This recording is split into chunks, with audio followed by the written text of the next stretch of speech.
Georges Bataille. Une vie, une œuvre. Roland Houguet avec Marie-Claire Dumas, Marc Guillaume, Jean Jamin, Dominique Lecoq, Francis Marmande.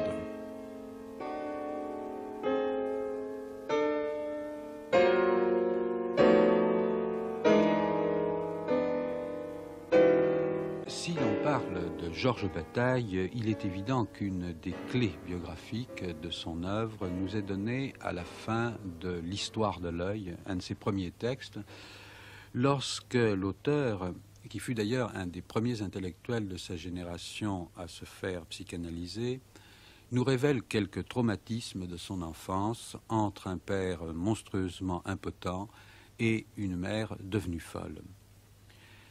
L'autre clé de cette œuvre, dont l'essentiel, comme on le sait, a été écrit après la guerre et jusqu'à sa mort en 1963, réside sans nul doute dans les rapports d'amitié multiples et profonds que Georges Bataille a noués non seulement avec des écrivains comme ceux du groupe surréaliste, mais avec des spécialistes de toutes les disciplines comme Michel Léris et Alfred Métraux.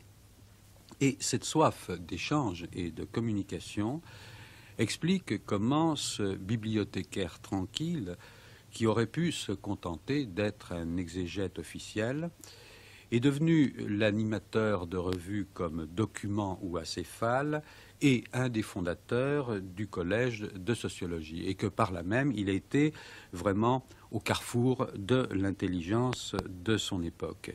Et c'est cet aspect des choses que tout particulièrement a souligné un colloque récent organisé par les amis de Georges Bataille, Dominique Lecoq. L'idée de ce colloque est venue d'une discussion avec le peintre Gaston Birou, qui a abouti à la présentation de ses œuvres, ce qui n'avait pas été fait depuis des années. Il m'a raconté comment, dans une soirée chez Picasso, Michel Léris lui avait proposé d'être le peintre de la mission Dakar-Djibouti que Marcel Griaule donc devait emmener en 1931.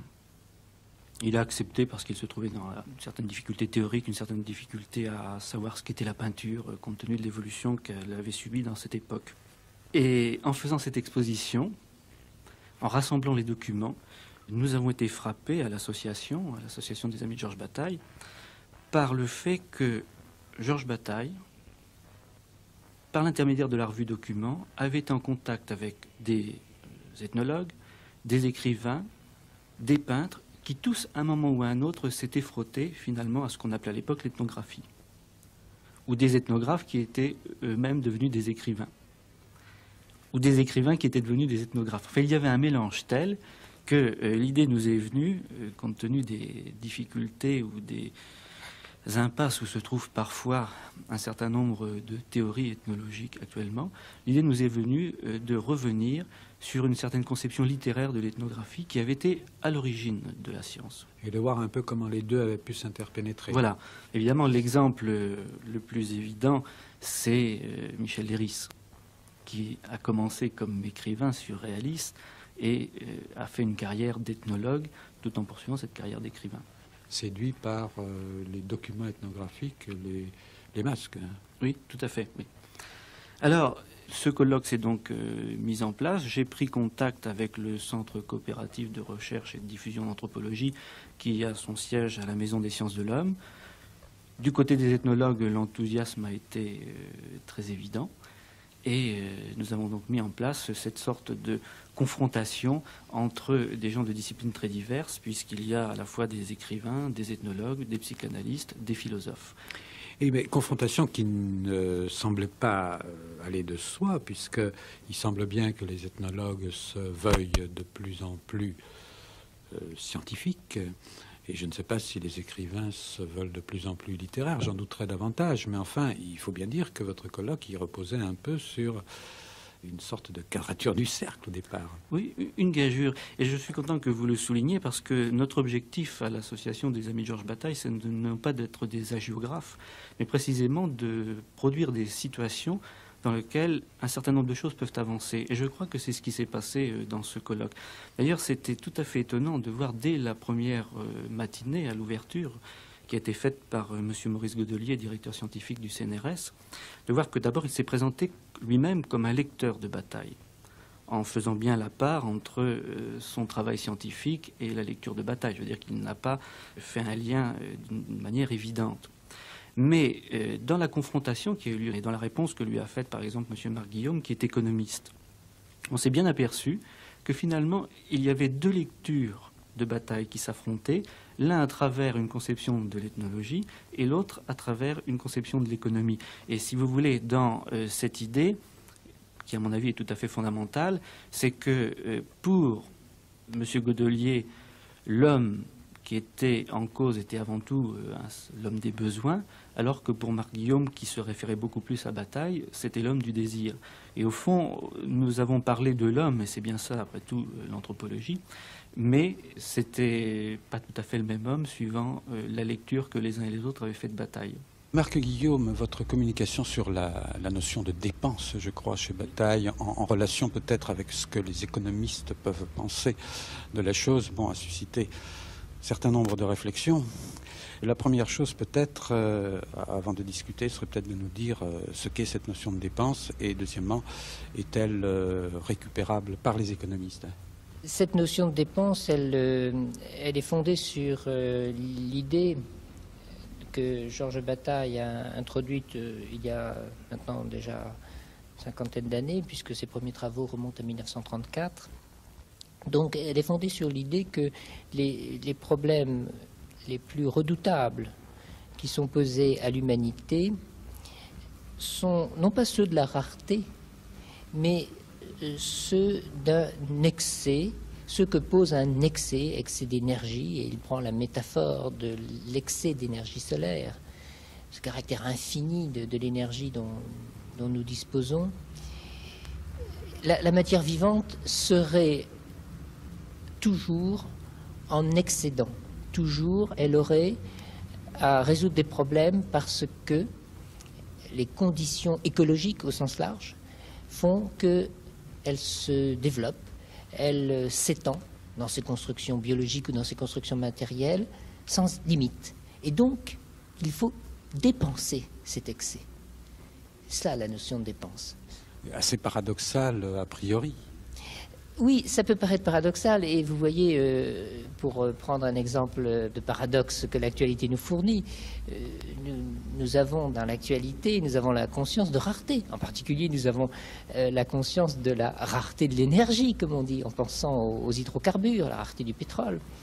Mais il faut bien voir que cette rareté des hydrocarbures, elle est liée justement à un excès du développement. C'est précisément parce que les hommes et les usages qu'ils ont fait d'équipement se sont développés d'une façon excessive, d'une façon mal contrôlée, que, bien entendu, certaines raretés locales, la rareté de l'espace, la rareté du pétrole, la rareté bientôt des minerais, se posent.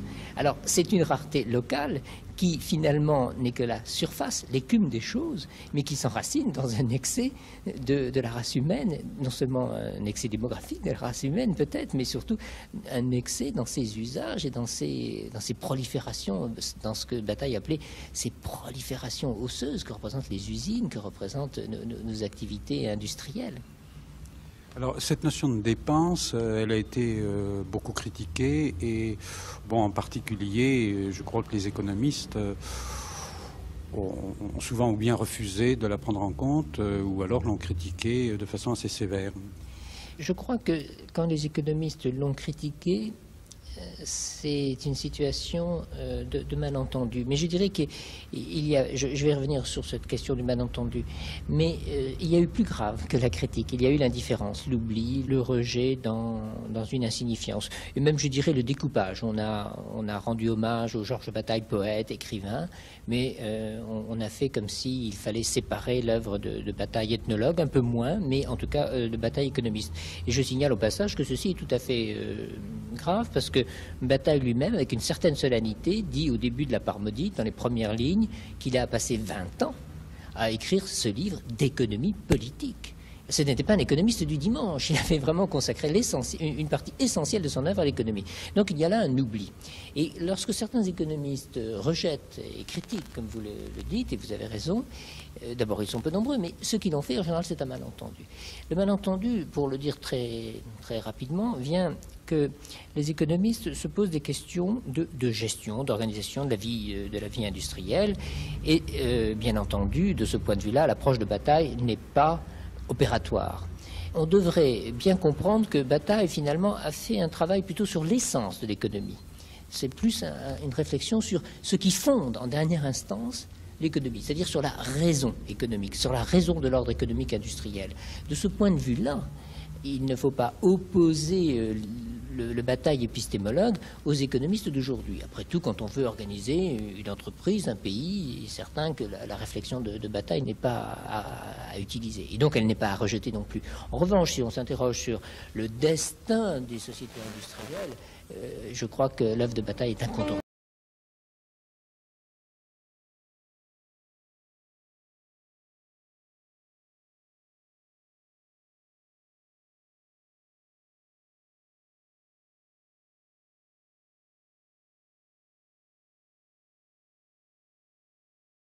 Le sol où nous vivons n'est, quoi qu'il en soit, qu'un champ de destruction multiplié. Notre ignorance a seulement cet effet incontestable. Elle nous mène à subir ce que nous pourrions, si nous savions, opérer à notre guise. Elle nous prive du choix d'une exsudation qui pourrait nous agréer. Elle livre surtout les hommes et leurs œuvres à des destructions catastrophiques. Car si nous n'avons pas la force de détruire nous-mêmes l'énergie en surcroît, elle ne peut être utilisée.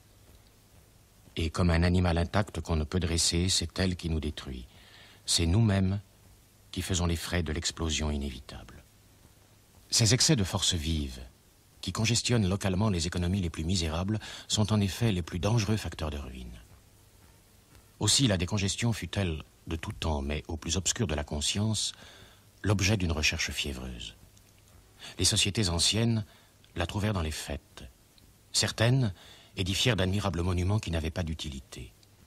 Nous employons l'excédent à multiplier des services qui aplanissent la vie, et nous sommes portés à en résorber une partie dans l'augmentation des heures de loisirs. Mais ces dérivatifs ont toujours été insuffisants. Leur existence en excédant, malgré cela, en de certains points, a voué en tout temps des multitudes d'êtres humains et de grandes quantités de biens utiles aux destructions des guerres. De nos jours, l'importance relative des conflits armés s'est même accrue. Elle a pris les proportions désastreuses qu'on sait.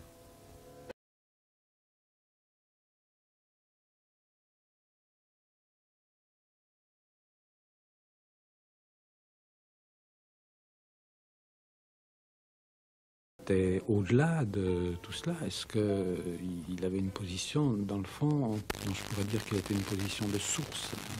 Oui, je crois que le terme est tout à fait exact, dans la mesure où son plus ancien ami est Alfred Métaux, l'ethnologue que je ne présente pas évidemment, et que très souvent, Alfred Métaux a beaucoup insisté sur ce fait, Bataille lui a littéralement soutiré des connaissances ethnologiques. Mais Bataille avait une formation de chartiste, numismate exactement.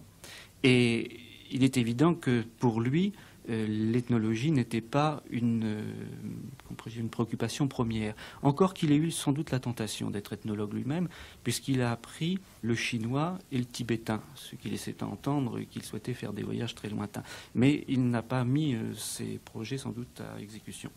Il tirait des connaissances ethnologiques de ses amis, en particulier d'hommes comme Alfred Métaux, mais aussi comme Michel Leiris par la suite. Et je crois qu'en réalité, ce qui l'intéressait dans l'ethnologie, c'était ce que cela portait comme connaissance des limites de l'individu. C'est-à-dire que je crois que la question qu'il se posait était par rapport à la rationalité occidentale, qui lui paraissait tout à fait limitée et aveugle sur un certain nombre de points, et en particulier dans le domaine de l'inconscient, et que l'effet ethnologique qui était relevé dans d'autres cultures, dans d'autres civilisations, lui paraissait être des éléments qui témoignaient de l'existence de ce que Jacques Lacan appelait plus tard le réel, de ces faits que lui-même sentait profondément bouleversants est complètement coupé de notre culture. Je crois que c'est ça qu'il a cherché dans les faits ethnologiques. Mais j'insisterai sur un autre point. C'est qu'en aucun cas, parce que ça a souvent été la tentation des lecteurs de Bataille, Georges Bataille n'a cherché à utiliser comme irrationnel absolu, c'est-à-dire une sorte d'appel au délire ou une sortie de la rationalité. Je crois qu'il a postulé les deux à la fois, c'est-à-dire l'irrationnel et le rationnel, comme il a postulé le savoir, mais l'accession savoir par le non-savoir. C'est-à-dire qu'en tout point, il a posé, que ce soit dans l'écriture, que ce soit dans ses écrits philosophiques, économiques avec la part maudite ou à la limite aussi de l'ethnologie, il a toujours postulé les deux positions à la fois. Toujours. Et je crois que c'est dû au fait essentiel, à mon sens, qu'il a été le premier écrivain français qui a été psychanalysé. Oui, alors c'est effectivement une idée très importante et un peu difficile à comprendre. Dans le fond, est-ce que je dirais les choses de façon exacte si je disais qu'il s'agit de voir comment irrationnel et rationnel cohabitent? Je crois que ce qui est extrêmement clair, c'est que Alfred Métraux insistait sur la cohérence de la pensée de Bataille entre les premiers textes qu'il a écrits et finalement les derniers, alors que l'habitude est venue souvent de distinguer des périodes avec des aspects mystiques, régressifs, etc. Moi, je crois que Métraux a parfaitement raison. Bataille a posé le problème fondamental dès ses premiers articles, en particulier dans le Cheval académique, qui est une sorte d'attaque en règle contre la rationalité occidentale héritée de la Grèce antique, et qui met en avant les Gaulois dans la mesure où les Gaulois servaient de contrepartie à cette pensée académique. Quelle date ce texte? C'est le premier numéro de document, c'est-à-dire 1929. C'est le premier numéro, c'est le premier texte, et d'ailleurs il va y avoir des réactions extrêmement vives, parce que Bataille présente ce que l'art gaulois, qui était présenté comme frustre, sauvage, grotesque, etc., il le présente comme étant la réponse définitive aux arrogances des idéalistes. Francis Marmande, le motif aztèque chez Bataille, c'est, si j'ai bien compris, d'une part un certain nombre d'articles écrits d'ailleurs assez tôt et pour des revues avec lesquelles ça n'a pas très bien marché d'ailleurs, si j'ai bien compris, puis d'autre part certains passages de la part maudite avec entre les deux toute une problématique à travers laquelle vous arrivez à définir une position de Bataille, si on peut dire. J'ai oublié votre formule de tout à l'heure, c'est un faux ethnologue qui est parfois plus vrai que les vrais. Alors, bon, prenons un peu les choses par ordre quand même. Alors, ces articles, quelle est leur inspiration, leurs sources, sont-ils scientifiques ou comment se définissent-ils? Le motif aztèque, je crois qu'il faut prendre l'expression pour ce qu'elle vaut, c'est que Bataille a été amené un peu circonstanciellement à travailler le motif de la civilisation aztèque au sens où un peintre travaille le motif en reprenant, en revenant dessus, en le modifiant, en l'affinant, en l'approfondissant. Et ça, c'est la première constatation. C'est une chose importante pour Georges Bataille, dont on est tout souvent tenté de penser soit qu'il y a une telle dispersion dans ces textes que rien n'est soumis à la continuité, soit réciproquement qu'il y a deux continuités séparées, une grosso modo qui va jusqu'à l'immédiate avant-guerre et qui est une espèce de jeunesse de Bataille tumultueuse et mélangée, et puis l'autre ensuite à partir de l'expérience intérieure 1943 qui constitue Bataille comme l'auteur que nous connaissons aujourd'hui. Alors il est très très surprenant de constater quand on lit attentivement que paradoxalement il y a des choses qui ont été travaillées par Bataille extrêmement précocement dans sa vie, avant même qu'il sache lui-même qu'il était un écrivain, et qui ont été reprises inlassablement jusqu'à ses études les plus célèbres de lui, que sont par exemple la part maudite ou l'érotisme de l'immédiate après-guerre. Le motif aztèque de ce point de vue-là est parti d'un article de commande en 1929 pour un catalogue d'une exposition d'art précolombien, et il est parti à la demande de deux amis qui sont Georges-Henri Rivière et l'ethnologue Alfred Métraux, mais qui n'était presque pas un ethnologue à ce moment-là.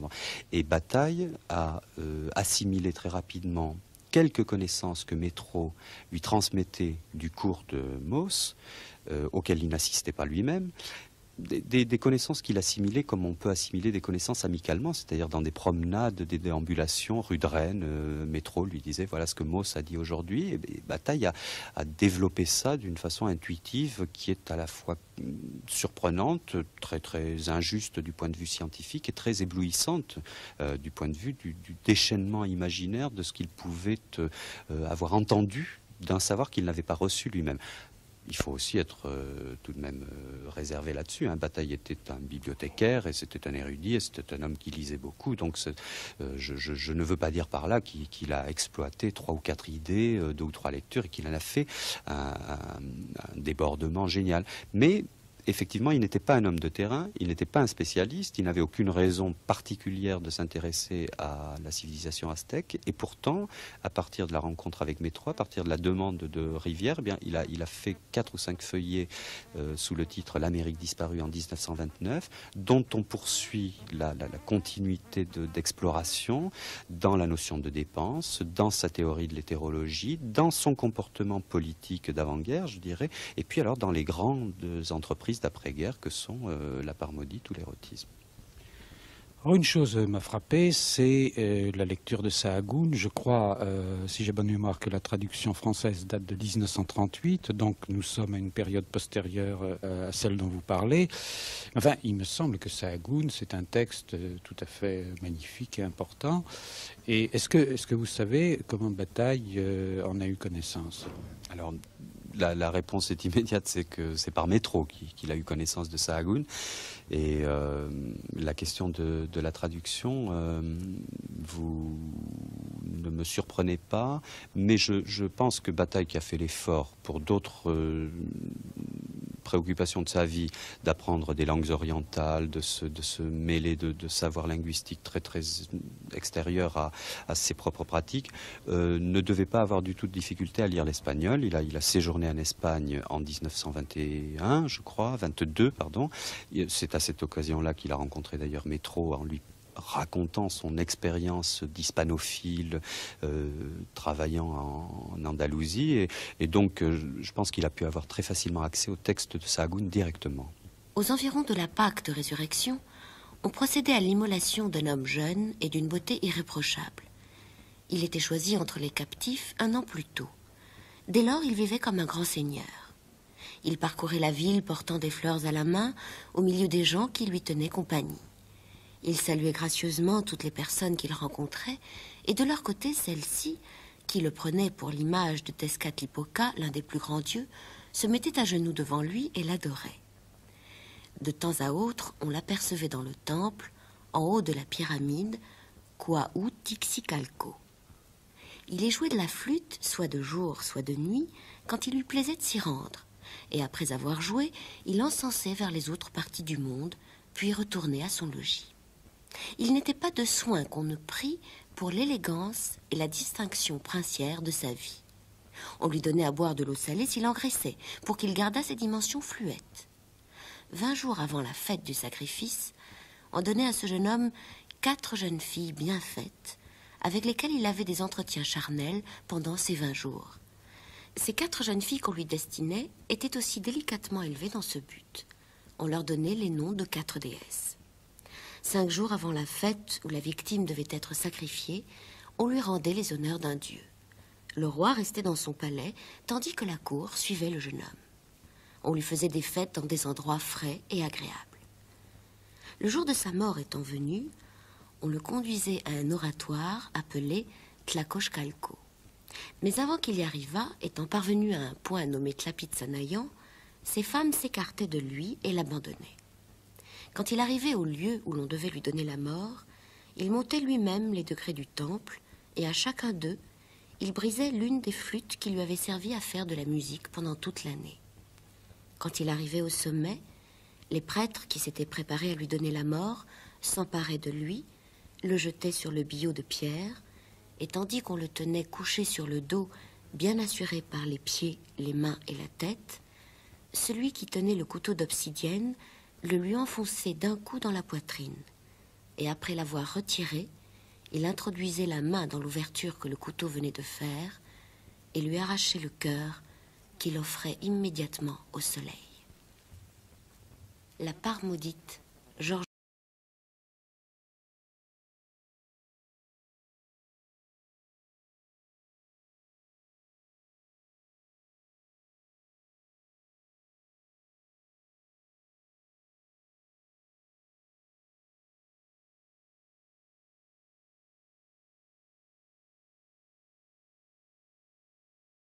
d'intuition géniale et de faiblesse aussi sur le plan scientifique, malgré le relatif sérieux de cette documentation dont vous parliez tout à l'heure. Oui, oui, ça c'est un des aspects qu'il est difficile d'apprécier chez Bataille, parce que si on se place, étant entendu qu'on peut considérer que c'est un auteur qui n'est pas encore reconnu comme les grands auteurs du XXe siècle, hein. Je pense à des gens comme Sartre, par exemple. Alors, si on se place dans une position un tout petit peu paranoïaque de défense et illustration à tout prix de Georges Bataille, on a envie de dire, mais enfin, il savait tout et il en faisait le meilleur usage. Et non, ça n'est pas le cas. Ce qui est plus intéressant de savoir, il faut le dire comme s'il était le grand auteur qu'il sera reconnu pour tel bientôt, il faut dire très clairement que, à partir de connaissances relativement modestes, d'une certaine façon, il arrive à produire une analyse qui pouvait laisser légèrement pantois des hommes de science, des hommes de terrain, tant sur l'ethnologie que sur l'économie, par exemple. Enfin, ça, il y a quelque chose de très surprenant là-dedans, qui me paraît toujours lié à cette qualité que Bataille a eue d'être d'abord un très bon lecteur. J'ai fait allusion aux lectures de type historique, hein, face à Agun, etc. Mais ce qu'il faut voir aussi dans l'appréciation de la civilisation aztèque qu'il fait, c'est que cette appréciation, il l'a fait, et il le signale dès le premier paragraphe, à l'emblème de Sade. Et c'est quelqu'un, Bataille, qui fait fructifier, qui fait produire toutes ces lectures au même moment. Et cela, ça permet un déchaînement intellectuel très très puissant, très fort. Ça, c'est une chose. Autre chose, si on suit l'activité amicale de Bataille au sens le plus fort, le plus noble du terme, de 1924, je dis 24 parce que c'est la rencontre avec Michel Léris, de 1921, c'est la rencontre avec Alfred Métro, jusqu'à 1962, date de sa mort. Il s'est entouré avec précaution et affection toute sa vie de gens qui étaient d'une qualité scientifique extraordinaire et à qui il empruntait amicalement tout ce qu'il pouvait emprunter. Il y avait une fonction d'échange chez lui, une fonction de savoir recevoir et de savoir rendre. Il y a quelque chose de l'ordre du potlatch dans son activité intellectuelle, oui, c'est certain. Pouvez-vous nous donner, pour bien préciser les choses, un exemple d'une part d'intuition tout à fait géniale et dont les ethnologues plus tard vont bénéficier, et un exemple inverse, c'est-à-dire un exemple parfois de choses qu'écrit Bataille et qui vraiment, alors là, ne passent pas, si vous voulez. Oui, alors par exemple, on lui a demandé un article en 1929 sur les Aztèques. Et spontanément, mais ça c'est une attitude intellectuelle qu'on reconnaît bien, il s'éprend intellectuellement, avec la dimension amoureuse qu'il peut y avoir, il sait prendre du sujet aztèque. Hein. Je ne dis pas qu'il sait prendre la forme de civilisation ou de je ne sais quoi, je dis qu'il sait prendre du sujet qu'on lui a proposé. Du coup, ça l'oblige à se distinguer de modes de civilisation relativement proches, comme par exemple les Incas ou les Mayas, et il est obligé d'introduire des différences accusées entre les Aztèques dont il veut porter le sens de la dilapidation, du génie euphorique de la mort au pinacle, il est obligé de les opposer à des modes de civilisation dont il n'a même pas regardé ce qu'elles pouvaient avoir de spécifique. Et en 3-4 phrases, les autres sont expédiés un peu sommairement. Et ils sont expédiés au nom d'ailleurs d'un critère de pensée chez Bataille qui a toujours été très fort, comme quoi par exemple l'architecture et les modèles puissants de l'architecture, la construction a toujours été quelque chose d'oppressif, de limitatif, d'étouffant pour les peuples, etc. Alors il dit mais les Mayas, les Incas, ils ne nous intéressent pas parce que qu'est-ce qu'on voit là-dedans, des pyramides, etc. Or, chez les Aztèques on pourrait en trouver autant, mais brutalement, ce qu'ils cherchent chez les Aztèques, c'est ce côté aérien de leur civilisation, ce côté floral, le côté délicieux. Alors ça, c'est une nouveauté. J'enchaîne sur la deuxième partie de votre question. À ce moment-là, en 1929, et longtemps après, je ne suis pas ethnologue, je ne me fie qu'à ce que j'ai pu me faire confirmer de mes propres lectures par des hommes de métier.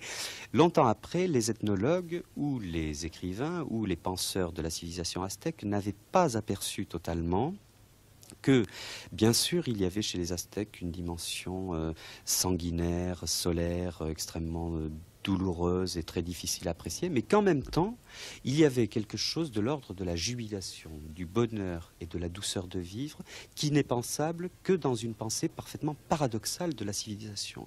Ils sont allés, dit Bataille, à la mort avec une espèce de jubilation incontrôlée, et ils se sont avancés vers la fin d'eux-mêmes comme s'ils avaient compris à ce moment-là qu'ils étaient arrivés au bout de leur propre civilisation en riant.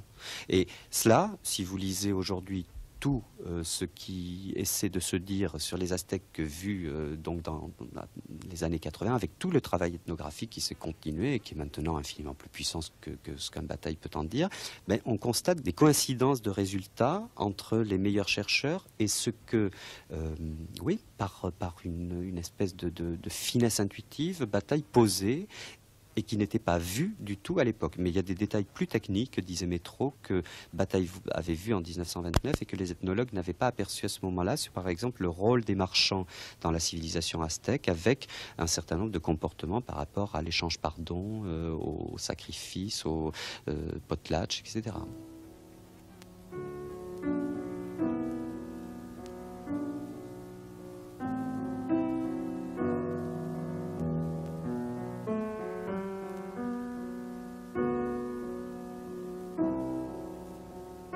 Avec ceux qui devaient mourir, les Aztèques observaient une conduite singulière. Ils traitaient humainement ces prisonniers, leur donnant la nourriture et la boisson qu'ils demandaient. D'un guerrier qui ramenait un captif de la guerre, puis l'offrait en sacrifice, on disait qu'il avait tenu pour fils, tandis que celui-ci le tenait pour son père. Les victimes dansaient et chantaient avec ceux qui les menaient mourir. On désirait souvent adoucir leur angoisse. Une femme incarnant la mère des dieux était consolée par les guérisseuses et les accoucheuses qui lui disaient « Ne vous chagrinez pas, bel ami.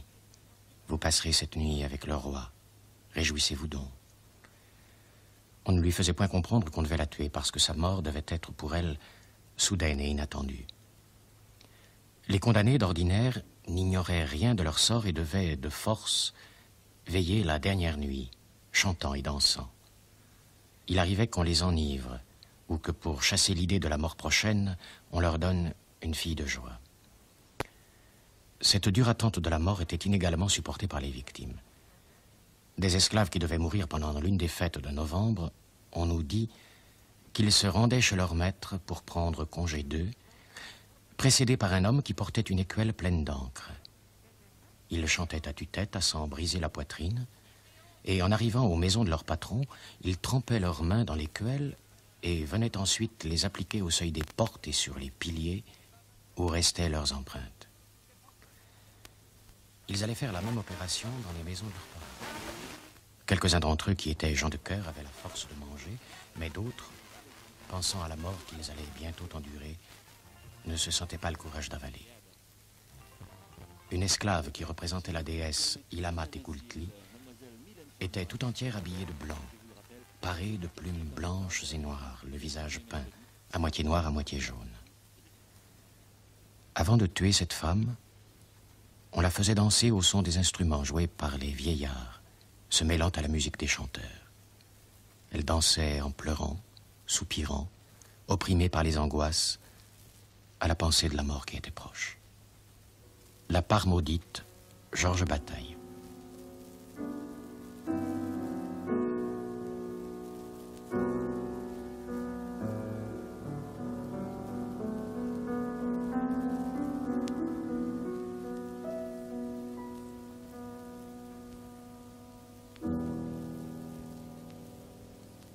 Dominique Lecoq, une des expériences essentielles de Georges Bataille se déroule dans le cadre de la revue Documents. Et c'est une revue qui, comme beaucoup des revues de ce genre, a eu une naissance et une existence difficiles. Alors je crois que ça mérite de revenir précisément sur cette histoire de la revue Documents. Parce que je crois qu'elle est tout à fait centrale dans l'itinéraire de Bataille et surtout centrale pour l'histoire des idées de cette époque. Georges Bataille avait connu, sans doute au cabinet des médailles auquel il était attaché, Pierre Despézèle. Et il avait collaboré avec lui à une revue d'art et d'archéologie qui s'appelait Aréthuse. C'est les premiers textes que nous possédons de lui, si on accepte la cathédrale de Reims. Cette revue était financée d'ailleurs par une maison de médailles, de fabrication et de vente de médailles. Ensuite, il a collaboré à une autre revue qui appartenait à M. Georges Wildenstein, Les Cahiers de la République des Lettres, des Sciences et des Arts, et qui était aussi dirigée par Pierre Despézèle. Et c'est dans cette revue qu'il a donné son fameux texte sur l'Amérique disparue, et qui est tout à fait caractéristique, encore une fois, de la démarche littéraire et scientifique qu'il tient tout à la fois, puisque sur le conseil de métro, il lit un certain nombre de textes très précis, et en même temps, il rêve sur les collections d'objets. Il écrit cet article qui est tout à fait surprenant, puisqu'on retrouve en gros toutes les idées, le sacrifice, les mythes, etc., que l'on retrouvera développés dans l'œuvre de Bataille. En 1928, il rencontre Georges-Henri Rivière, qui était lié avec Georges Wildenstein, et il propose avec Pierre Despézèle à Georges Wildenstein, d'éditer une revue qui présenterait des faits tout à fait étonnants, quelque chose qui serait assez nouveau par rapport aux publications qui étaient la monnaie courante de M. Wildenstein, puisqu'il dirigeait la Gazette des Beaux-Arts, qui existe toujours, et qui était évidemment très, très classique, avec un public très particulier. Et Georges Wildenstein était soucieux de s'ouvrir à l'art moderne. Donc ça lui a paru une occasion excellente. Et il a donc donné son feu vert et les moyens pour créer cette revue. Alors c'est sans doute une des revues les plus hétéroclites qui soit, puisqu'on y trouvait des autorités scientifiques, artistiques de l'époque, le docteur Contenot, Paul Pelliot, le critique d'art Joseph Gigowski, Paul Rivet du musée du Trocadéro. Des gens qui sont inclassables et qu'il faudra bien classer un jour si on veut tomber dans cette manie, Karl Einstein, personnage extraordinaire et à mon sens qui a été déterminant tout autant que Bataille sur le devenir de cette revue. C'était un de ces écrivains allemands qui avait commencé comme littérateur et puis qui petit à petit, pour des raisons philosophiques et politiques, s'était détourné de la littérature pour venir à la critique d'art et pour continuer après la critique d'art dans l'engagement politique. C'est-à-dire qu'il est venu à Paris en 1928. Il n'est pas retourné en Allemagne, bien entendu, après l'avènement de Hitler au pouvoir. Et il a continué sa carrière après la disparition de la revue Documents en Espagne, où il a combattu dans le mouvement anarchiste. Il est revenu en France, a été arrêté par les autorités françaises comme allemand, et il fait partie de cette génération d'intellectuels allemands qui se sont suicidés en 1940, faute de pouvoir passer en Espagne.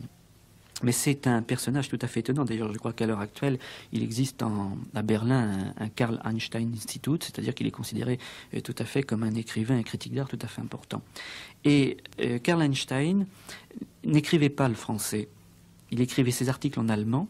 Ce sont des articles remarquables d'un humour et d'une férocité tout à fait étonnante, en particulier certains qui s'en prenaient Anatole France. C'était un peu la tradition des surréalistes, même si c'était des gens qui... Turc, oui. Oui, c'est la tête de Turc facile. Mais ce que personne pratiquement ne sait, ça n'a pas été dit, c'est que ces articles qui sont d'une qualité tout à fait étonnante, et je dois dire que j'ai été ébloui par ces textes, j'ai appris par Michel Léris que c'est Léris lui-même et Bataille qui en assuraient la rédaction finale. C'est-à-dire que la traduction était faite au mot à mot par une secrétaire, et c'était nos deux écrivains, suivant les besoins, qui terminaient le texte. C'est donc des choses tout à fait intéressantes. Et puis, petit à petit, autour de Bataille est venu s'agréger ce que, pour prendre une expression actuelle, je dirais les déçus du surréalisme, ou les dissidents, si vous préférez, du surréalisme. Alors, bien sûr, Léris, Desnos, Vitrac, Jacques Baron, et puis un homme qui jouera un rôle important, Jacques-André Boiffard, qui était photographe. Mais je crois que l'idée qui a été présentée à un moment que finalement, à l'intérieur de cette revue, il y avait une sorte... C'est Michel Leiris qui a initié cette idée, et je crois qu'elle est à la fois juste et en même temps sans doute un peu trop tranchée. Il a initié cette idée qu'il y avait quelque chose d'impossible parce qu'il y avait d'un côté le savoir, je dirais, académique, et de l'autre côté, un savoir qui était plutôt un intérêt au non-savoir, hein, un peu à la mode nietzschéenne. Bon. Mais je crois que c'est un petit peu radicaliser les choses. Parce que c'est vrai, par exemple, qu'un homme comme Paul Rivet, qui était à la fois un homme installé, reconnu, participait un petit peu des deux. Georges-Henri Rivière également. Je veux dire que les choses n'étaient peut-être pas aussi tranchées qu'on a bien voulu le dire. Cela dit, il y avait une dynamique extraordinaire parce que ce qui devenait extrêmement intéressant, c'était dans l'économie de cette revue, c'était la superposition entre des textes qui étaient des textes tout à fait classiques de critique d'art, d'archéologie, d'ethnologie, et en même temps une sorte de subversion littéraire de ces faits, et qui était organisée autour d'un quelques pages qui terminaient chaque livraison sous le titre de dictionnaire ou dictionnaire critique. L'idée avait été donnée par Karl Einstein, mais l'idée c'était un dictionnaire qui serait encyclopédique, un peu dans une tradition tout à fait allemande. Cela dit, Georges Bataille et ses compères vont tout à fait détourner le sens du dictionnaire et vont petit à petit en faire une sorte de rubrique qui met complètement en cause les articles de la science officielle qui sont publiés dans la revue. C'est-à-dire que, je donne un exemple extrêmement simple, il y a un article sur Dieu qui a été écrit par Marcel Jouandeau, et quand on lit l'article sur l'idéalisme ou même sur le matérialisme qui a été donné dans le dictionnaire critique, la définition, enfin l'ensemble de l'article, la pensée que Marcel Jouandeau fait passer dans ce texte n'a rigoureusement plus aucun sens. C'est-à-dire que c'est une manière de désamorcer. Alors, il y a bien lutte à l'intérieur de la revue, mais c'est quelque chose de tout à fait étonnant, et je dirais que ça porte plus profondément sur des questions épistémologiques, c'est-à-dire qu'est-ce que l'on est en train de faire quand on fait de la critique d'art comme ça, parce qu'il y a aussi autre chose qui peut être fait. Et la méthode fait penser un peu à celle de l'encyclopédie, si le but n'est pas le même, parce que je crois que le but n'est pas le même. Oui, tout à fait, c'est tout à fait ça. Et il y avait un autre aspect aussi dans cette revue qui permettait une intervention proprement scandaleuse, je vais dans le sens étymologique du mot scandale, c'était les photographies. C'était une revue abondamment illustrée, alors avec des photos tout à fait sérieuses, illustratives, qui étaient commentées par les articles. Et Bataille a utilisé beaucoup Jacques-André Boiffard, qui était un des anciens surréalistes, c'était d'ailleurs celui qui a rédigé la préface du premier numéro de la Révolution surréaliste. Et Jacques-André Boiffard restera un ami jusqu'à la fin de sa vie, d'ailleurs, de Bataille, hein, jusqu'en 1961. Et Boiffard faisait des photos à la demande de Bataille, comme il avait fait des photos à la demande d'André Breton pour illustrer Nadja. La plupart des photos de Nadja sont de Jacques-André Boiffard. Mais ces photos sont utilisées d'une manière intéressante, parce qu'elles ne sont pas illustratives du texte, en aucun cas. Je donne un exemple sur l'article « Le gros orteil » que fait paraître Bataille dans cette revue, et c'est un texte tout à fait étonnant, tout à fait surprenant, montrant que au fond, l'essentiel de l'humanité réside dans ce gros orteil. C'est un texte fabuleux. Et il y a dans la revue 2 photographies de Jacques-André Boiffard représentant simplement 2 gros orteils. Bien entendu, il est spécifié que tel gros orteil est masculin et que tel autre est féminin. Reconnaître le sexe des orteils, ce n'est pas facile.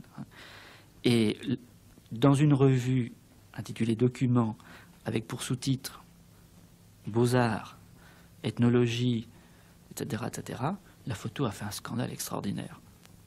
Et le propriétaire a réagi d'une manière extrêmement vigoureuse, et pour la première fois, il a fait remarquer que c'était une revue qui coûtait très cher, qui ne se vendait pas du tout, et qu'il faudrait peut-être envisager sans doute une sanction économique. Mais je crois que, vous voyez, à l'article « Gros orteil », ne correspond pas à la photographie du gros orteil. Elle a une autre fonction. Elle a une fonction par rapport à l'ensemble de la revue, qui est une revue essentiellement de beaux-arts. Elle dérange. Elle dérange. Et la même chose, Élie Lothar donnera un reportage sur les abattoirs de la Villette. Évidemment, en 1930, un reportage comme celui-ci, avec les quartiers de viande qui tracent des lignes tout à fait étonnantes dans la graisse et dans le sang, sont stupéfiantes dans une revue d'art. Et je crois qu'il y a une volonté d'utiliser des formes tout à fait nouvelles d'expression. Et Bataille insistera bien d'ailleurs dans les quelques textes qu'il consacrera à la photographie, qu'il n'aimait pas les photographies, qu'il utilisait des trucs techniques pour donner une autre apparence. Ce qui l'intéresse, c'est la violence du regard. La photographie qui saisit cette violence du regard. Man Ray, ça ne l'intéressait pas beaucoup. Non, tout à fait. Et d'ailleurs, c'est très intéressant parce que Boiffard a souvent été présenté comme un élève de Man Ray. Et pour moi qui ai un peu inventé ces papiers, c'est vraiment une erreur monstrueuse. Boiffard ne doit rien à Man Ray, bien au contraire, il s'en détache. Et je reviens aux abattoirs, c'était déjà dans Huysmans, vous me direz c'était plutôt la tranche de veau, mais enfin, le problème était un peu le même. Tout à fait, tout à fait.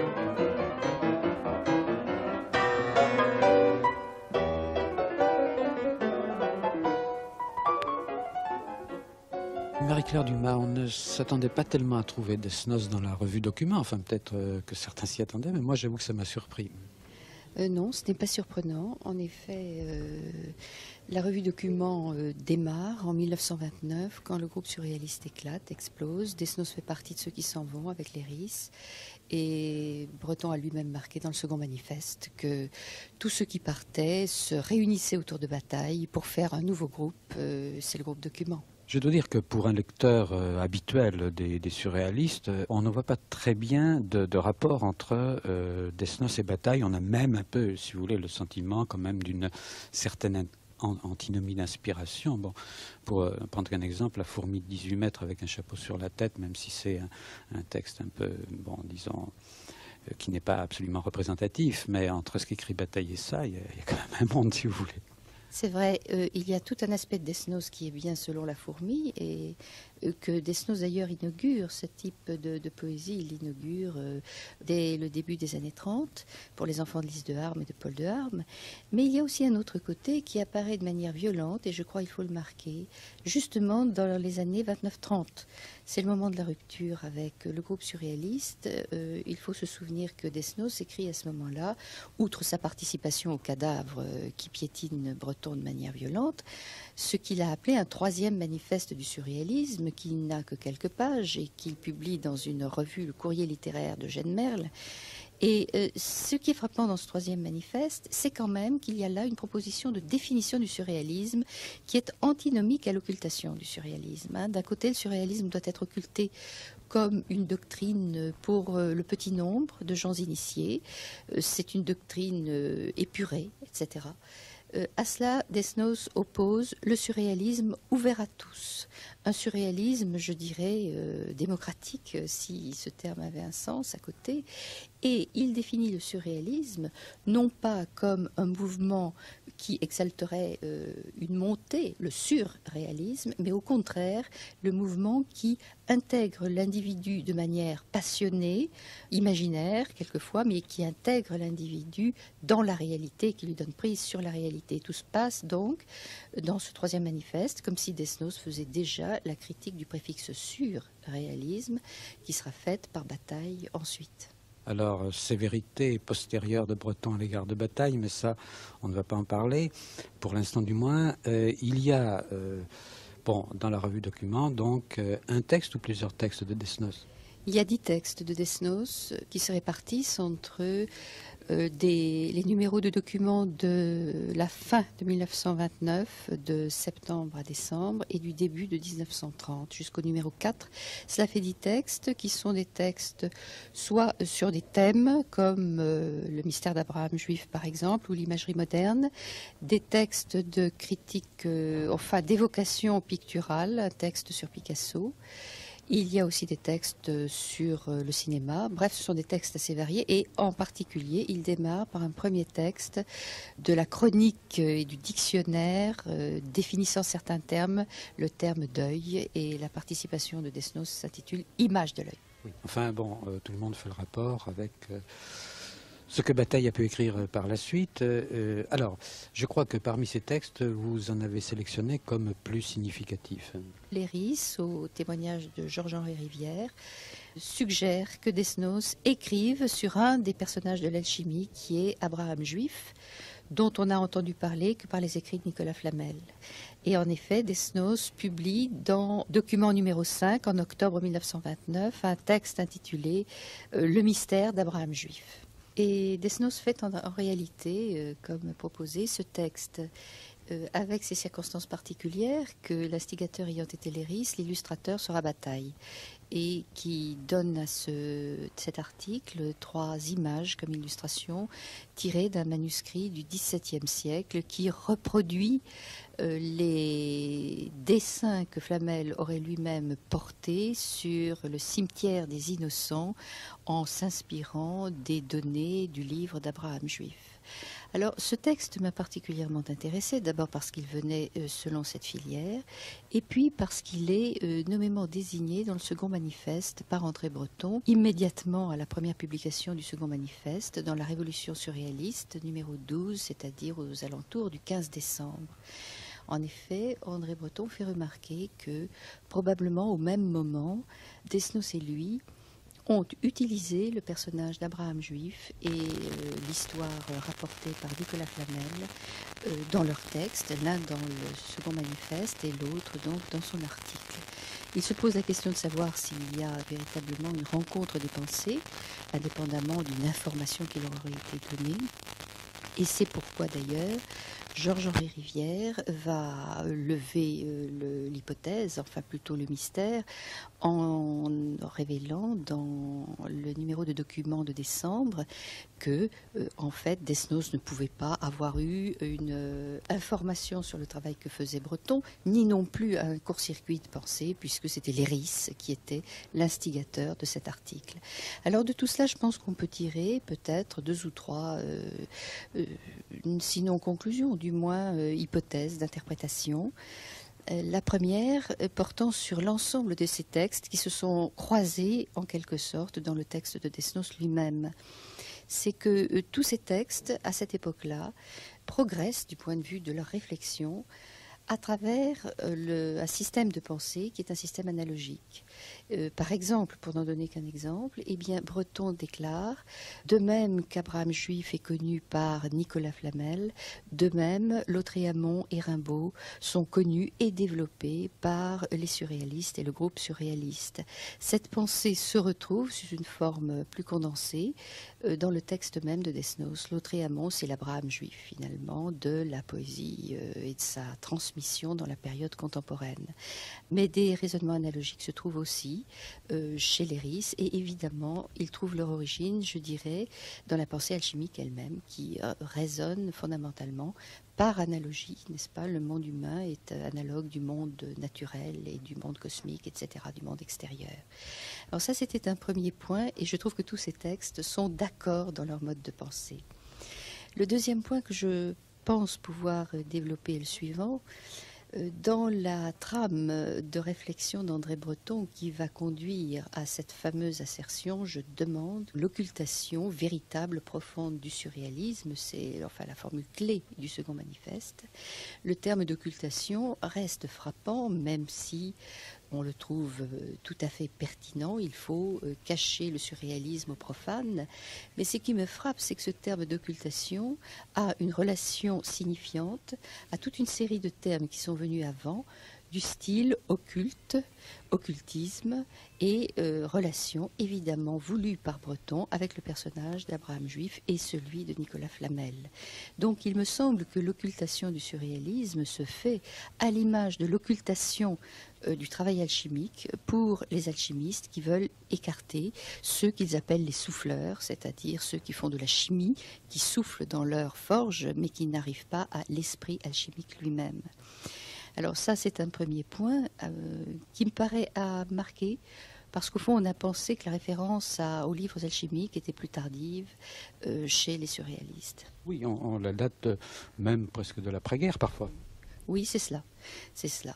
Et donc, cela me paraissait devoir être marqué. Et une autre chose, alors, qui est tout de même consacrée à Desnos, qui était mon sujet premier, c'est que dans son article sur le mystère d'Abraham Juif, on voit se produire un double mouvement. Le premier, c'est celui de l'histoire, et qu'il rapporte en fonction et en s'inspirant des textes de Flamel. Et d'autre part, une seconde partie de son texte, qui est évidemment la plus émouvante, celle où il greffe sa propre interprétation de cette histoire alchimique, de la présence de Nicolas Flamel dans le quartier du cimetière des Innocents. Il ne faut pas oublier que c'est le quartier de Desnos de son enfance, puisqu'il a vécu rue Saint-Martin, tout près donc du cimetière des Innocents. Et ce qui me frappe, ce sont deux choses. D'une part, que Desnos n'hésite pas, avec sa hardiesse et son esprit médiumnique peut-être, à affirmer que lui, Robert Desnos, depuis son enfance, vit dans ce quartier, mais non pas tel qu'il est, beaucoup plus tel qu'il est dans la mythologie héritée de Flamel, et par conséquent vit en quelque sorte sur un pied d'égalité avec tous ces personnages du passé. J'ai rencontré Pernelle, Abraham Juif, Nicolas Flamel, Lia Boeuf et quelques autres qui se sont illustrés dans ce quartier.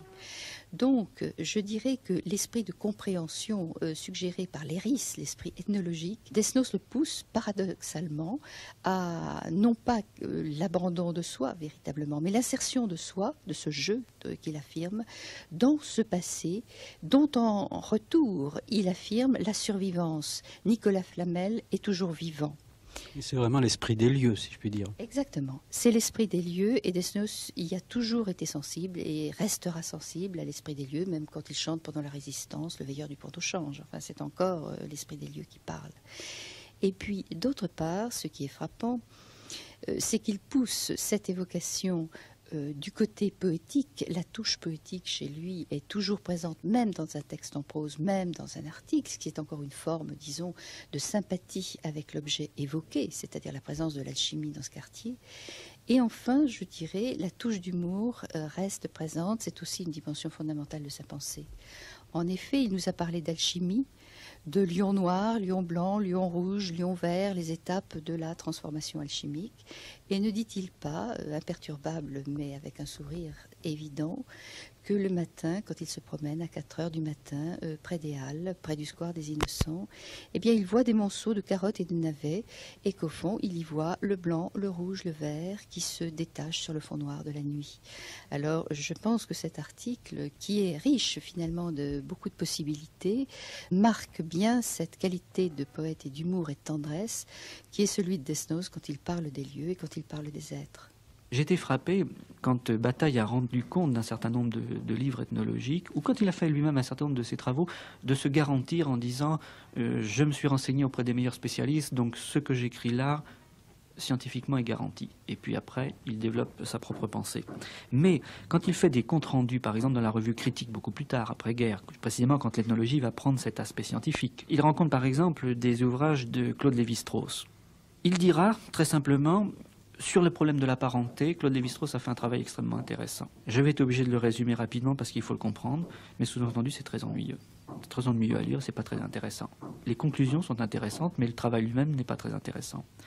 Mais tout ce qui concerne l'inceste, mais, pour prendre un autre ouvrage, Triste Tropique, c'est quelque chose de passionnant parce que c'est de la littérature.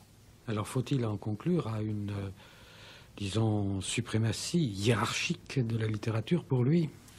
Je crois que oui. Je voudrais nuancer les choses parce que j'ai l'impression que moi, c'est ce que m'a appris ce colloque.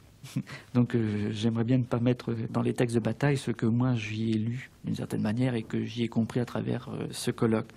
Mais même l'hommage qu'il rend à Alfred Métraux, il dit L'île de Pâques, c'est un des plus grands ouvrages de la littérature française. Pas d'ethnologie. Et c'est vrai que je me prends à penser de manière beaucoup plus large.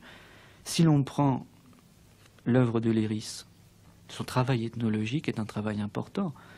C'est incontestable. Cela dit, ça passe aussi et d'abord par une grande écriture. Jean Jamin, dans ce colloque, nous sommes dans une position un peu ambiguë, dans la mesure où on traite des questions, dans le fond, Bataille, Léris, leur rapport à la littérature, leur rapport à l'ethnologie. On ne sait pas très bien s'il faut séparer les deux, ou si au contraire il faut chercher une espèce de dynamique commune. Alors selon d'ailleurs qu'on se référerait à Bataille ou à Léris, le problème se poserait certainement d'une façon assez différente. En tout cas, il me semble qu'on pourrait peut-être partir des positions de Léris en ce domaine, parce que ça pourrait peut-être clarifier les choses un peu. Oui, alors les positions de Léris, enfin, me semble-t-il, et il l'a expliqué de nombreuses fois, sont tout à fait simples. Elles consistent en ceci. Il a toujours voulu distinguer sa tâche et son métier d'ethnologue, comme il dit, de son métier d'écrivain.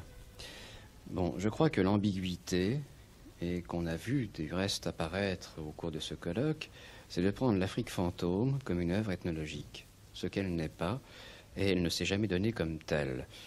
Je veux dire qu'il s'agit d'un journal de route qui était tenu par lui lors d'une expédition qui s'est appelée la mission Dakar-Djibouti, et il a voulu tenir au jour le jour un journal de route qui est un journal intime, enfin comme d'autres ont tenu des journaux intimes, à propos de cette expédition. Alors la question qu'on peut se poser, c'est la suivante. Est-ce que l'Afrique fantôme est explicative, rend compte de tout le travail ethnologique de Léris? Oui, d'une certaine manière, dans la mesure où il essaye de, à partir de cette expérience qu'il a racontée dans l'Afrique fantôme, il essaye de montrer quelles ont été les conditions de collecte de certaines informations. Bon, cela donc intéresse l'ethnologie. Mais cela dit, quand on voit son œuvre scientifique, je pense notamment à la langue secrète de Gondsanga, je pense à la possession et ses aspects théâtraux chez les Éthiopiens de Gondar, je pense aussi à son dernier ouvrage ethnologique, à proprement parler, qui est Afrique noire, la création plastique. Je me demande, et c'est la question que je pose et que j'ai posée, en quoi est-ce que l'Afrique fantôme explique cette œuvre scientifique? De la même manière, on pourrait se demander en quoi est-ce que Triste Tropique, par exemple, de Lévi-Strauss, explique les mythologiques. Bon, bien sûr, Lévi-Strauss essaye de faire, à la différence de Léris, une sorte d'itinéraire intellectuel, d'autobiographie intellectuelle. Ce que Léris ne fait pas, c'est une autobiographie, je dirais, au premier degré. Bon. C'est une autobiographie, enfin, bon, entendons-nous, enfin, à propos de l'Afrique fantôme, c'est une autobiographie qui est un journal. Lévi-Strauss ne fait pas de journal. Il recrée quelque chose, il recrée un parcours intellectuel, essentiellement, non pas sensitif. Bon. Alors, est-ce que ce sujet, enfin bon, c'était la question qui était posée dans le cadre de ce colloque, est-ce que ce sujet, Léris, Bataille, Lévi-Strauss, explique leur œuvre scientifique? Sans doute. Bon, je ne méconnais pas l'importance, comme diraient les psychanalystes, enfin, de l'histoire individuelle pour expliquer pourquoi est-ce qu'on s'est intéressé à tel ou tel objet. Bien sûr, mais la question que je me pose, c'est toujours celle-là. Je ne vois vraiment pas, ou alors c'est une question qu'il faut poser, je ne pense pas que l'on puisse déduire d'un journal une œuvre scientifique. On peut très bien concevoir les intérêts, on peut très bien concevoir que l'histoire individuelle a des importances, a des significations, a des influences dans la construction de l'objet intellectuel. La construction donc par rapport au terrain, mais ça ne suffit pas. Enfin, tous les terrains peuvent être équivalents. L'essentiel n'est pas le terrain, me semble-t-il, c'est la construction de l'objet intellectuel. C'est-à-dire que l'objet empirique, finalement, bon, on peut passer complètement inaperçu. On peut très bien travailler sur les sociétés de chasseurs en France, tout en étant opposé à la façon dont ça se passe, mais tout en prenant ça comme un objet intellectuel. C'est-à-dire savoir, mais à partir de ces sociétés de chasseurs, bon, ben, comment ça marche au niveau communal, au niveau électoral. Bon. Alors, moi, je veux bien qu'on réintroduise la subjectivité de l'ethnologue. Après tout, c'est intéressant. Mais alors, comment la restituer? Si on en fait quelque chose qui est comme ça un matériau brut, eh bien, on a des journaux, souvent, insipides, sans intérêt, qui sont mal écrits, il faut bien dire. Enfin, ce sont, comme on dit, des matériaux bruts. Ou bien on fait comme on essayait de le faire Ballandier, Condominas, Lévi-Strauss et Léris. On essaye de faire œuvre poétique. Et là, qu'est-ce qu'on traite? Ça n'est pas du tout de l'ethnologie, c'est un rapport de soi au monde qu'on essaye d'élucider. Donc c'est un projet poétique au départ. Et moi, ce qui me semble intéressant, c'est la confusion intellectuelle faite à l'heure actuelle entre ce fameux journal de Malinowski dont on nous rebat les oreilles depuis 10, 20 ans même. Et qui va paraître, justement, en France. Bon, qui, en principe, devrait paraître. Bon, et on l'attend, si je puis dire. Les États-Unis sont déjà au courant depuis très longtemps de ce journal, qui sont des chutes, si je puis dire, de terrain. Bon, l'intérêt, l'ayant lu en anglais, bon, sera tout de suite... Bon, je veux dire que ça n'est pas un intérêt fabuleux. Simplement, c'est qu'on verra que l'ethnologue qui se présentait comme quelqu'un qui voulait, au contraire, insister sur la valeur, sur l'importance, sur la façon dont ces gens-là vivaient leur société, eh bien, on verra que l'ethnologue les traite parfois avec une méchanceté du reste, tout à fait légitime quand on sait les conditions dans lesquelles s'est déroulée l'enquête de Malinowski. Bon, on se rendra compte effectivement que ces gens-là, il en avait marre parfois. Bon, tout ethnologue fait cette expérience à la fois de cette tentation de la limite et cette rétractation qu'il a par rapport à ce désir d'ensauvagement. Oui, voir certaines pages de l'Afrique fantôme où Léris peste contre son informateur qui n'est pas là pour la énième fois. Oui, bien sûr. Bon, mais ça, je veux dire que chacun d'entre nous le fait. Bon, quel intérêt cela peut-il avoir, me semble-t-il, pour la discipline? Bon, ça a à voir dans un rapport qui est, je dirais, d'élucidation du rapport de soi au monde, de soi à l'autre. Et là, c'est un projet poétique, c'est pas un projet anthropologique. Ou alors, mettons anthropologique au sens large. À ce moment-là, si vous voulez, moi, je veux bien faire rentrer Rimbaud dans ce projet anthropologique, je veux bien faire rentrer aussi Proust dans ce projet anthropologique. Mais il s'agit de tout à fait autre chose. Je veux dire qu'on est là dans une perspective littéraire.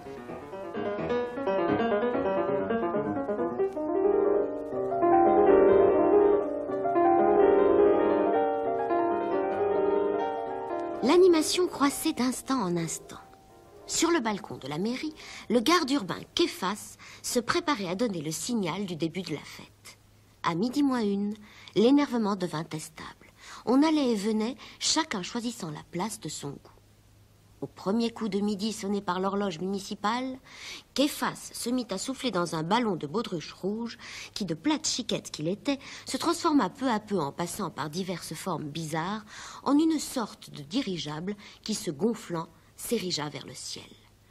Képhas soufflait avec ampleur, les joues pleines, les yeux sanguinolents, un front d'huître malade. Le 5e coup de midi sonné, le ballon finit par atteindre une dimension monstrueuse et les gens gardaient un silence absolu. Au 12e coup, midi tombe dans l'abîme du passé. Le ballon éclate, la fête commence. Zostril lève sa canne de golf et d'un coup puissant, unique et vigoureux, écrase pour le moins 203 assiettes. De toutes parts, le tapage éclate verticalement, atteignant en quelques secondes son summum d'intensité. Propriétaires et visiteurs se précipitent en hurlant sur la faïence et la porcelaine.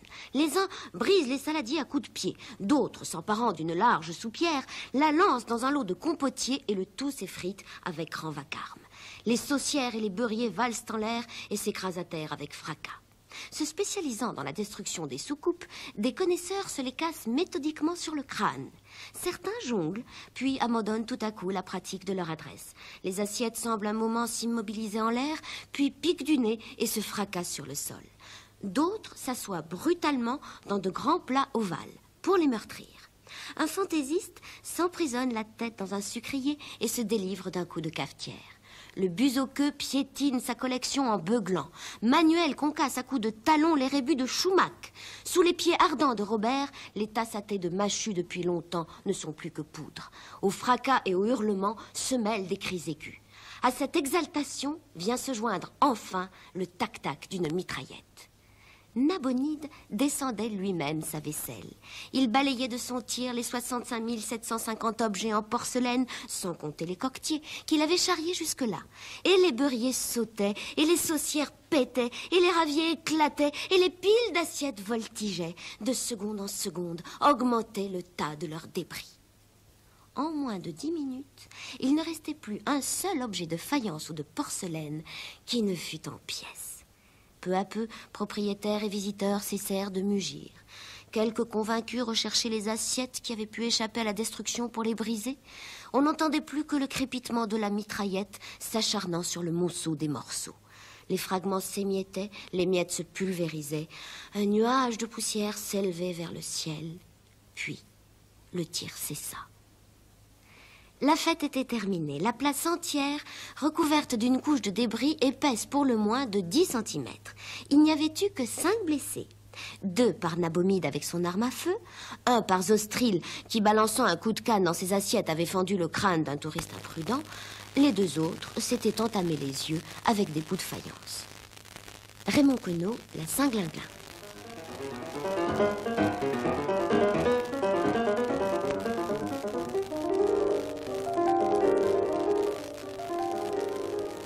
Est-ce que d'autres écrivains qui ont appartenu aussi à documents, plus ou moins, qui ont été les amis de Bataille, ont senti un peu les mêmes choses. Je pense à Queneau. Oui, vous avez raison de signaler Queneau, parce que c'est évident que dans le cycle de Saint-Glinglin, il y a une utilisation de l'ethnographie, et d'ailleurs il y a une communication qui a été présentée sur ce thème.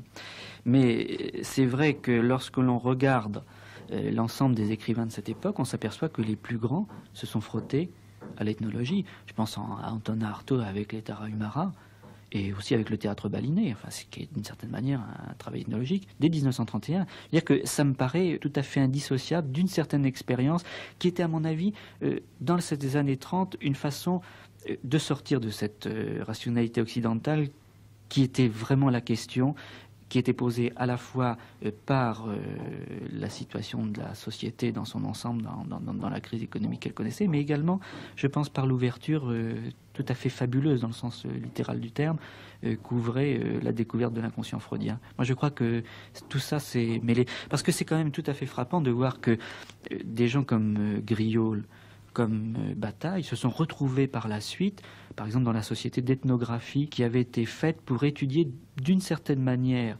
psychologique, psychanalytique, certains phénomènes. Et dans cette société se retrouvait le docteur Borel qui a été l'analyste de Bataille, mais l'analyste de Queneau et l'analyste de Léris.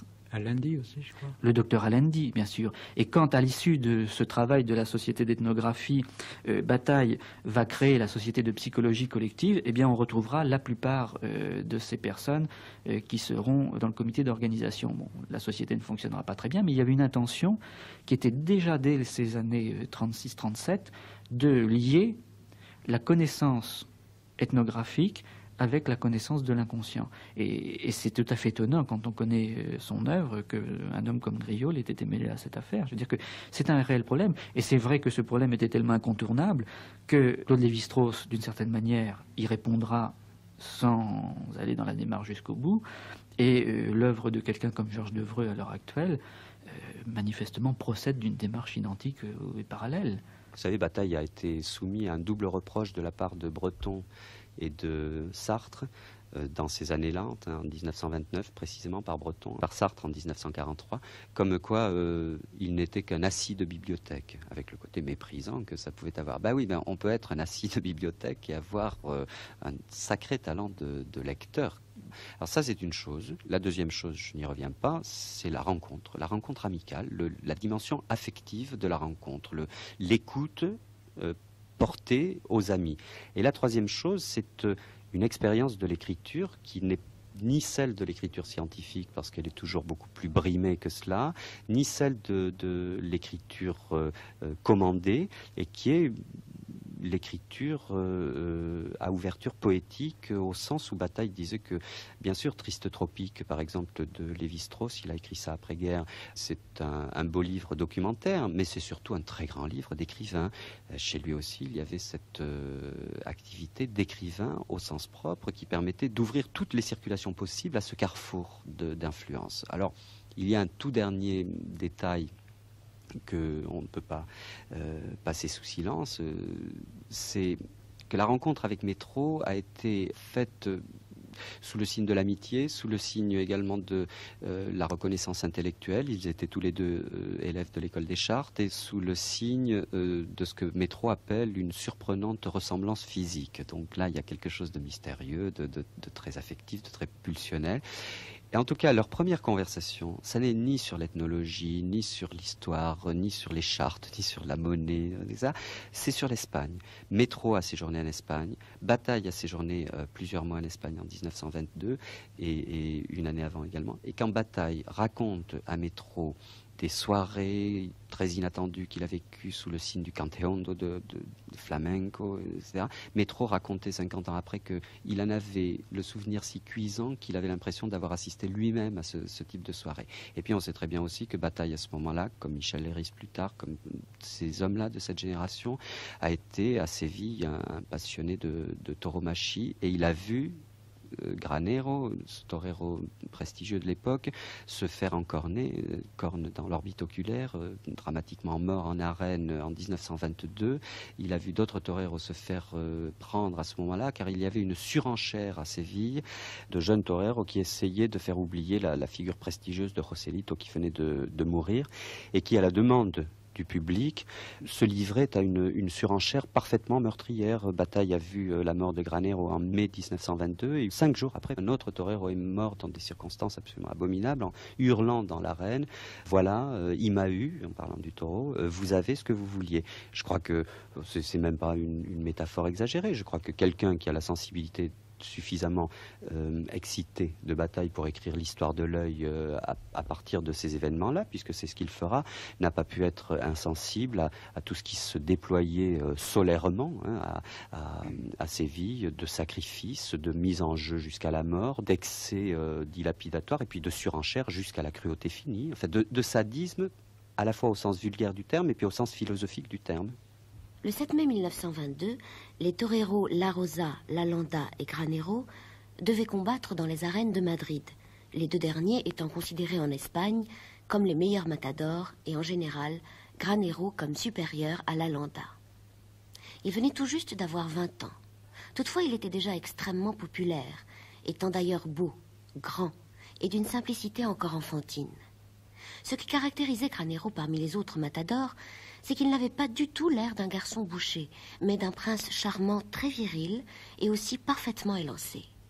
Le costume de matador, à ce point de vue, est expressif, parce qu'il sauvegarde la ligne droite toujours érigée très raide et comme un jaillissement chaque fois que le taureau bondit à côté du corps, et parce qu'il adhère étroitement au cul.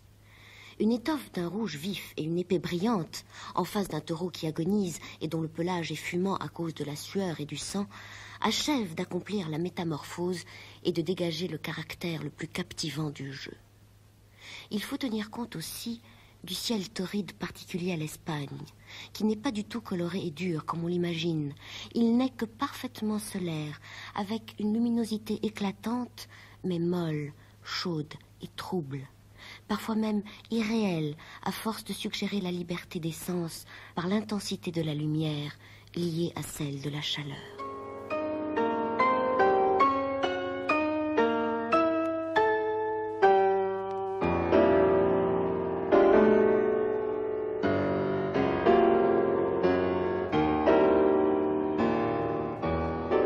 On a souvent dit que le travail du collège de sociologie était destiné en partie ou en principe à fournir des armes contre le fascisme, le nazisme, enfin disons contre les totalitarismes. Alors y a-t-il effectivement une pensée politique du collège de Bataille? Ce qu'il faut voir pour éclairer les choses, c'est que, bon, d'une part, il n'y a pas d'homogénéité. D'autre part, le terrain d'analyse, le terrain d'investigation et de recherche que se propose le collège de sociologie est un terrain atypique par rapport à l'époque. Tous les gens qui se retrouvent là-dedans sont plutôt des activistes que des militants, sont plutôt des agitateurs que des hommes d'action. Enfin, je fais des nuances, mais qui sont importantes. Ce sont quand même des gens qui ont participé au groupe Contre-Attaque, qui ont participé avant à la critique sociale pour certains d'entre eux de Boris Souvarine, qui ont participé à l'entreprise surréaliste. Tout ça aussi remonte à une longue histoire. Et c'est une histoire de l'ultra-gauche en France avant la guerre.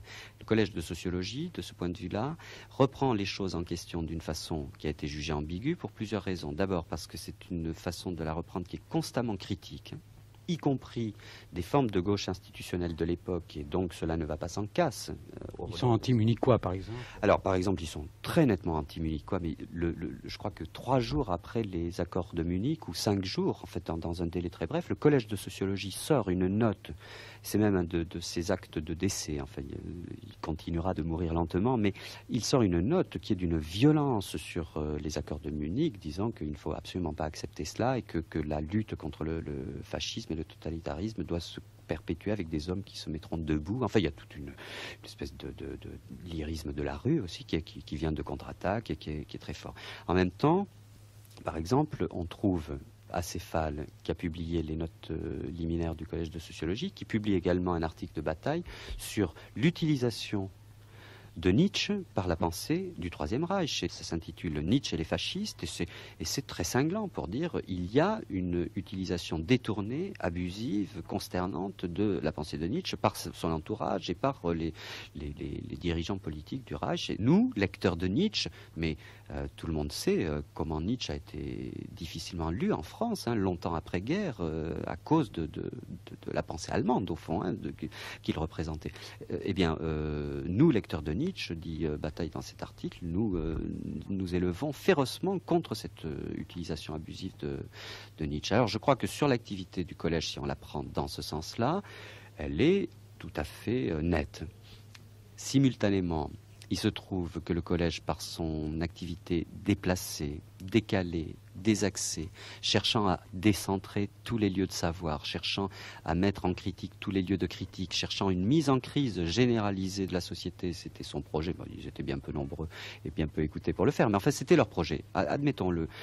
Et bien, il se trouve que, évidemment, ils sont allés chercher, puiser aux sources les plus contestables quelquefois, c'est-à-dire recherche du sacré, recherche du mythe, qu'est-ce qu'on peut faire du secret?